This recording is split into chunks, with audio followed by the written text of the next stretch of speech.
mas eu acho que os candidatos ao troféu continuam sendo principalmente Flamengo e Palmeiras nessa ordem. Não falo mal de profissionais, não me interessa, mas isso aí tá demais, cara, aí não dá. Então não esquentem mais com esses caras, deixa eles falarem mal do Cruzeiro, do Atlético, do Grêmio e do Inter, porque eles não gostam de Cruzeiro, Atlético, Grêmio e Inter, eles gostam de times de Rio e São Paulo, se acham acima do bem e do mal. E a gente vai comendo a sopa pela beirada, como bom mineiro, e vamos ganhando as taças, vamos disputando, é por aí. Eu vou me surpreender muito se o Cruzeiro não terminar o campeonato entre os 3, 4 primeiros. Agora, mais claramente, entre os 3 primeiros, né? Dá para colocar o Cruzeiro nesse top 3 aí. Isso não significa que eu não acho que o Cruzeiro seja um bom time, que o Jardim não seja um bom técnico, nada disso. Eu acho que existe um degrau ainda entre Flamengo.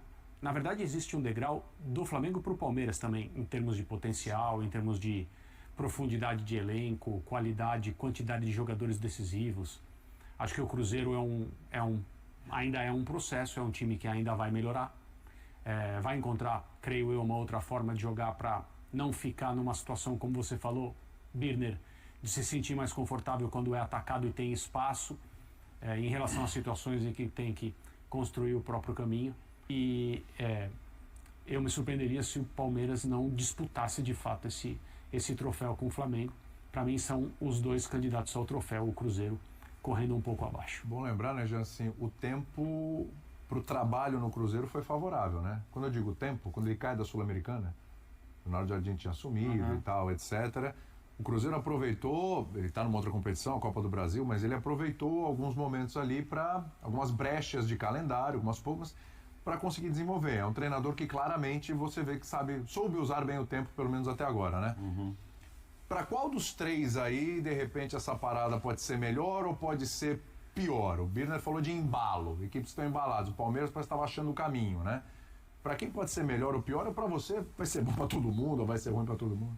Eu acho que assim, do ponto de vista físico, obviamente é melhor para Flamengo e Palmeiras. Sim. Porque foram os times que não pararam, que não tiveram a parada no Mundial, né? Que o Cruzeiro teve. Eles ficaram na Copa do Mundo. Mas também é bom lembrar, né? Porque a gente fala muito o peso que a Copa do Mundo vai trazer, e pode até ser que esse peso físico apareça. Sim. Porém, se a gente pegar o aproveitamento dos times no Campeonato Brasileiro, depois da parada para a Copa do Mundo, onde um monte de gente teve um bom tempo para treinar, para descansar, para recuperar lesionados, e pegar os times que jogaram a Copa do Mundo, os melhores aproveitamentos são de quem? Palmeiras e Flamengo. Palmeiras e Dá a Flamengo. colinha aqui pra você. Palmeiras e Flamengo, com uma boa margem até em relação ao terceiro. Né? O terceiro é o São Paulo, com 66% de aproveitamento. Palmeiras 77,8%, Flamengo 76,7%. O aproveitamento do Mirassol é igual ao do São Paulo. Exato. O Mirassol vem logo coladinho, e que é igual ao do Cruzeiro também. Que é igual ao do Cruzeiro. Até uma tela, daqui a pouco a gente vai ilustrar. Então, assim, pra eu já vi, é por isso que eu falei. Por enquanto, para dizer que por enquanto, acho que a questão física não pesou para Flamengo e para Palmeiras, tanto que os 2 vieram da Copa do Mundo, mesmo sem parar, e tiveram um aproveitamento melhor do que os seus concorrentes todos. E acho que isso corrobora um pouco o que o André está falando. Para mim seria o normal. Acho que a ordem de favoritismo para a conquista do brasileiro está muito clara nessa temporada, que é Flamengo na primeira colocação, pelo elenco e pela seriedade com que está levando o campeonato, a mesma seriedade do Palmeiras, mas que tem um elenco um pouco abaixo como potencial e que vem na segunda colocação, e depois o Cruzeiro, acho, com uma certa distância. Então eu vejo realmente o Flamengo como favorito, o Palmeiras depois e depois o Cruzeiro. É o cabuloso, galera, atura ou surto, contra tudo e contra todos, contra comentarista, contra narrador. Ontem o narrador falou que quem é o Nautaro ou Dinemo, agora nem recordo, tá emprestado, o cara rescindiu com o Cruzeiro, já foi embora, eles não sabem, eles não estudam futebol mineiro, eles se preocupam com o Rio e São Paulo. Então é pertinente a reclamação dos torcedores, já disse, recebi milhares de e-mails, de mensagens, torcedores cruzeirenses reclamando de um comentarista do Rio de Janeiro, que é vascaíno, viu? Ele é vascaíno. O Vasco dele já caiu 4 vezes, vai para a 5ª vez caindo. E ele metendo o pau no Cruzeiro, o Cruzeiro melhor que o São Paulo no segundo tempo, o Rafael o melhor homem do jogo, e ele fala que o Cruzeiro ganhou na sorte, né? Uma vergonha o que aconteceu, realmente não dá, eu já disse, não falo mal de profissionais, não me interessa, mas isso aí tá demais, cara, aí não dá. Então é o seguinte, a TV dá meio ponto, dá um ponto, dá traço, e eles são empáfia do caramba. Eles não trabalham na TV Globo, eles trabalham no Sport TV, que é um braço da TV Globo, que é uma TV a cabo e que é muito caro no Brasil. Então, pô, tem um cara lá que apresenta o programa que é mó empáfia, parece que ele é o dono do mundo. Porra, dá um ponto, cara, dá traço. E estão tirando onda? Comigo não vai tirar onda, porque eu conheço a história. Né? Então, é uma TV que ninguém vê, sai de Belo Horizonte 100 quilômetros, pega um trevo aí. Ninguém sabe quem é. Pergunta o nome deles, ninguém sabe quem é. Então não esquentem mais com esses caras, deixa eles falarem mal do Cruzeiro, do Atlético, do Grêmio e do Inter. Porque eles não gostam de Cruzeiro, Atlético, Grêmio e Inter. Eles gostam de times de Rio e São Paulo. Se acham acima do bem e do mal. E a gente vai comendo a sopa pela beirada, como bom mineiro, e vamos ganhando as taças, vamos disputando, é por aí. Fala, gente. Beleza? Boa noite pra todo mundo aí. A gente tá fazendo um trabalho sério. Aí vem um cara comentar um jogo domingo, sábado à noite, 9 da noite, metendo o pau no Cruzeiro o tempo todo. Quem viu o jogo? O Cruzeiro foi mal no primeiro tempo? Foi, o próprio técnico falou. Lógico. No tempo só deu o Cruzeiro, massacrou, o Rafael foi o melhor em campo, e o cara, o gol foi de sorte, o Cruzeiro deu sorte, vai tomar banho, pô. Pô, sorte, eu queria ter essa sorte do Cruzeiro toda rodada. Rodrigão, tem novidade aí no Cruzeiro, hein? Põe na tela aí a TV Samuca aí, entrevista exclusiva do Samuel Venâncio. Opa, aí. Aí o Arroio, tem Arroio, né? Chegando.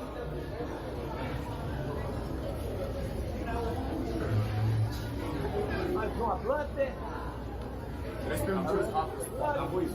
Pode chegar um pouquinho mais chegando. Expectativa de estar chegando aqui no Cruzeiro, vestindo essa camisa. A torcida invadiu suas redes nos últimos dias. No, muy feliz de poder llegar a Cruzeiro, un equipo muy grande y lo que Muito feliz de chegar ao Cruzeiro, time muito grande, que foi em busca do... Arroio, você postou nas redes sociais muitas coisas em relação ao Cruzeiro, né?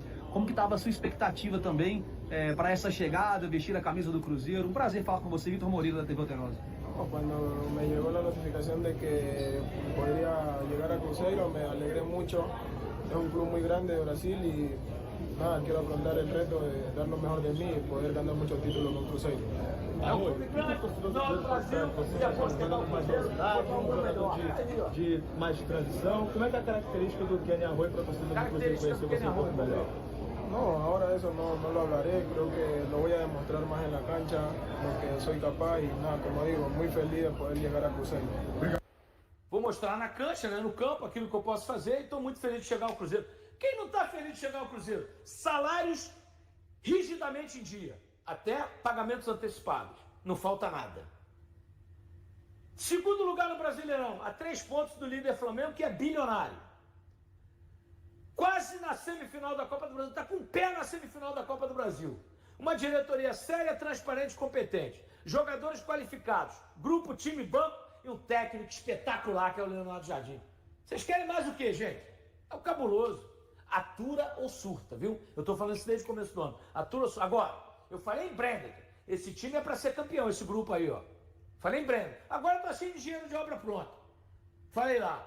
Esse time é para brigar pelas taças. E está se confirmando isso, né? Outra coisa, o Cruzeiro está trazendo jogadores jovens, como é a proposta da diretoria, que possam dar um retorno técnico e no futuro até financeiro com a possível venda. Esse é o trabalho sério do Pedro Júnior, que é o vice-presidente de futebol, né? Que é o homem forte do futebol do Cruzeiro, que trabalha com essa linha. Gente, maravilhoso. O Cruzeiro está no ponto... O Cruzeiro não traz mais ex-jogador em atividade, jogador velho, não traz mais não. Acabou isso. Com o Pedro Júnior não tem essa conversa não, mas não tem mesmo, nem com ele, nem com o Pedro Lourenço, nem com o Pelai. É gente jovem que possa dar retorno técnico e financeiro. E ele disse isso na entrevista ao GC Carvalho Esportes, o vice-presidente Pedro Júnior. Nomes que talvez não estivessem sendo cogitados, né?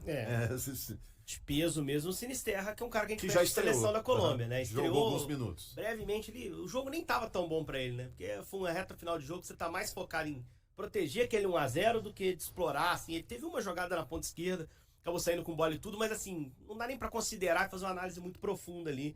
Não foi o melhor contexto de estreia, estreou na ponta esquerda, espaço que o Wanderson normalmente ocupa no time. A janela do Cruzeiro tinha um perfil muito claro, né? Jogadores mais jovens. Sinisterra tem o quê? 26? O Sinisterra não, já é o mais consolidado, na minha visão. Os outros 3 são jogadores jovens. O Rian Guilherme era uma oportunidade de mercado. Tem 22 o Rian Guilherme. Era uma lacuna de volante com mais estatura, mas é um jogador com o qual eu não tenho nenhuma proximidade, assim, não vi jogar, não sei exatamente o que posso esperar dele. Ele estava no União de Leiria de Portugal, apesar de ser jogador do Fortaleza. O Sinisterra tem 26. Sinisterra já mais consolidado, jogador de seleção da Colômbia que vem para o Brasil para arrebentar e ir para a Copa. Esse é o projeto do Sinisterra nessa vinda ao Cruzeiro, não há dúvida. Os outros dois jovens, esses a gente já conhece um pouquinho mais. O Kenny Arroyo, um ponta com características parecidas com a do Sinisterra, mas que gosta mais do lado direito. Então eu acho que as duas, a lacuna de precisar de jogador para ponta, com drible, com um contra um, ela foi suprida, ou pelo menos as apostas são Sinisterra e Kenny Arroyo. Que tem 19 anos. Isso. O Arroyo é um cara que surgiu muito bem no Del Valle. Tem uma curiosidade. O primeiro treinador a escalar ele num time é o Martin Anselmi, que tá vindo pro Atlético. Ele era treinador do Del Valle, viu ele na base. A base do Del Valle é excelente. Lançou o Kenny Arroyo. Ele, com poucos jogos do time principal, foi vendido pro Besiktas. No Besiktas não teve tantos minutos. Mas não dá para chamar de fracasso com um atleta de 19 anos. É um adolescente, né? Que ainda vai se desenvolver como atleta, tem muita margem de evolução e acho que vai ser bem trabalhado no Cruzeiro. Henrique, o Cauã Moraes tem 18 anos, que é o que vem do Atlético Paranaense, que a Dani citou. Até botaram uma hype aí de troco, né? Do caso Vitor Roque, né, Dani? Sim, porque o Cruzeiro, quem não lembra, né? O Atlético Paranaense aproveitou uma lacuna. Pagou a multa do Vitor Roque. Que era uma multa baixa, né, para o futebol brasileiro, e acabou levando o Vitor Roque. E o Cruzeiro pagou a multa do Cauã, que é 9,7 milhões de reais, e aí conseguiu contratar o jogador, que foi inclusive uma surpresa no sábado, quando ele chegou, mas tá aí. Só que ele tá machucado. Ele só tem disponibilidade para jogar no fim de setembro. Ele teve um edema ósseo no joelho, e tá se recuperando aí pra voltar a jogar ainda no fim do mês. 18 anos, nada que um pediatra aí dá conta. Levar lá no pediatra é formação óssea ainda. Osso de menino novo, mas pura rápida. O lateral muito ofensivo, cara. O Cauã Moraes, o Atlético Paranaense vinha jogando com 3 zagueiros, então dava muito espaço para jogadores de corredor. E esse jogador mostrou uma veia ofensiva muito boa, fez gol na Série B. Até para explicar como é que funciona essa questão de pagar a multa. Normalmente, aqui no Brasil, o que a legislação define? Que a multa para transferências nacionais ela é indexada em cima do tempo de contrato e do valor do salário. E o jogador, quando sobe para o time principal, tem um salário mais baixo. O jogador que está vindo da base. Então, normalmente, quando o cara sobressai, você já dá uma renovação rápida para subir o valor de salário e poder subir essa multa nacional. Então, a multa internacional do Cauã Moraes era alta. Só que a nacional ainda estava indexada a um salário baixo, que ele é recém-subido. O Cruzeiro, ciente disso, foi lá e fez a aposta. 10 milhões de reais não é pouco dinheiro, mas para ele eu acho que o Cruzeiro vai conseguir muito mais uma venda futura. Porque margem de maturação, boa formação, ele era da base do Palmeiras antes de ir para o Atlético Paranaense. E principalmente, os sinais que ele deu na Série B é de um jogador pronto já para jogar. Então assim, você corta o caminho, ele ainda tem mais 2 anos de sub-20 e já está pronto para jogar no principal. O sinal é excelente. Acho que foi uma boa manobra do Cruzeiro, mas não comparem com o Vitor Roque, gente. O Roque foi uma pena o Cruzeiro ter perdido como perdeu. O Atlético Paranaense, na época, fez um ótimo negócio para ele, já foi revendido, já até voltou para o Brasil. Não cria essa expectativa de que o Cauã Moraes, que é um lateral, vá ser uma venda de 30 milhões de euros lá na frente, como foi o Roque. Ele é um cara para ser lateral do Cruzeiro por um tempo, e me parece muito perto disso. Lembrando que o Cruzeiro tem o William garantido pro ano que vem e o Fagner emprestado. O Fagner volta, na teoria, né, pro Corinthians no fim do ano. Teoricamente, em janeiro volta pro Corinthians. E ainda não começaram as conversas para uma possível renovação com o Wagner. E que depende da vontade do Corinthians também. Exatamente. Então você já repara o menino. Pode ser um indício, né, de que o Fagner talvez não fique pro ano que vem. E o Cauã ainda tem idade pra base, né? Pode amadurecer ali um pouquinho. As contratações da janela mudam o status do time do Cruzeiro? Agora que o Henrique deu o panorama todo aqui? Eu espero que sim, né? Porque assim, eu acho, avaliando sem eles terem jogado direito, porque o Sinisterra foi alguns minutinhos, né? Não dá pra cravar. Por mais que eu achei que ele entrou ali com personalidade e tudo, fez uma jogadinha ali, mas não dá pra avaliar direito como será, né, o trabalho dele aqui. Mas assim, eu achei que as contratações do Cruzeiro fizeram sentido, principalmente os 2 pontas, que era o que a gente precisava muito. A gente já tá falando aqui várias vezes, o Cruzeiro precisava de criatividade, jogadores que consigam infiltrar a barreira do time adversário. Então, eu acho que esses atletas ali têm o perfil. Então, foram contratações de posições que a gente precisava. Agora, se vai elevar, eu não sei, né? Vamos ver como é que vai ser a adaptação deles aqui e tudo. Questão de ritmo, entrosamento, a questão física e tudo mais.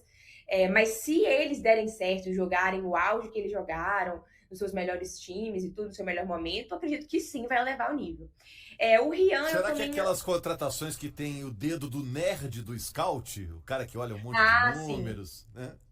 Sim, eu acho que tem a ver, eu acho que ele com certeza participou disso, né, que ele buscou ali jogadores jovens, jogadores que são, assim, sul-americanos, né, então um perfil que ele costumava buscar nos seus antigos trabalhos, então acho que sim, o Joaquim tem seu DNA ali nessas contratações. E as outras duas, assim, o Cauã tem que falar, eu acho que foi uma ótima contratação, um lateral direito que, enfim, lateral no Brasil a gente sabe que é uma posição meio escassa, então trazer um jogador jovem de muito potencial, um jogador que faz gol, enfim, ali para uma posição que a gente está com 2 jogadores que fisicamente nem sempre vêm tão bem, que possivelmente no futuro vão precisar de reposição, então achei ótima. Agora o Rian não conheço tanto assim para poder falar, enfim, a gente tem ali 2 primeiros volantes já, mas o Wallace não se concretizou, não se consolidou aqui, né? Então pode ser uma boa, mas assim, ele não sei falar muito não.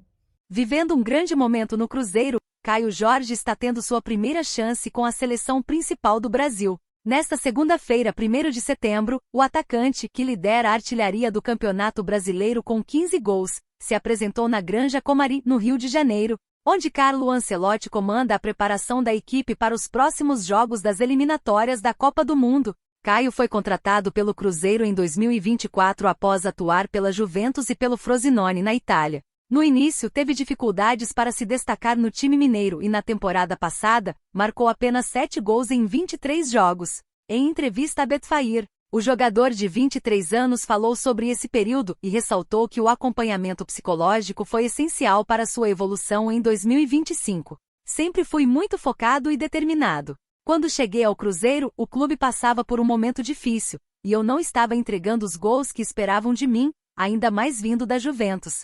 Isso aumentou a pressão. Com o tempo consegui manter a tranquilidade, procurei a ajuda de um psicólogo, o que me ajudou muito a colocar a mente no lugar e seguir em frente, contou. Pela seleção, Caio Jorge poderá estrear nas 2 últimas partidas das eliminatórias para a Copa. A primeira será contra o Chile nesta quinta-feira no Maracanã. Depois, no dia 9, o Brasil encara a Bolívia em Rio Alto. 2025 está sendo um ano incrível, exatamente como eu imaginava e sempre sonhei para minha carreira. Trabalhei duro nos últimos anos e agora estou colhendo os frutos. Com o apoio dos meus companheiros, os gols estão saindo com naturalidade, estou em ótima fase física e mentalmente.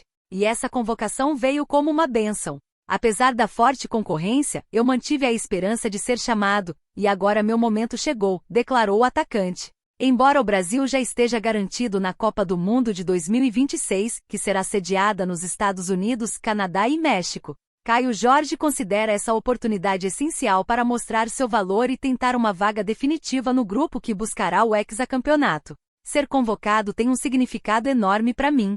É a realização de um sonho, algo que sempre quis. Desde pequeno vejo grandes jogadores vestindo essa camisa nas Copas do Mundo. Mesmo que os próximos jogos não sejam decisivos para a classificação, para mim serão muito importantes, finalizou. E aí, galera, o que acharam?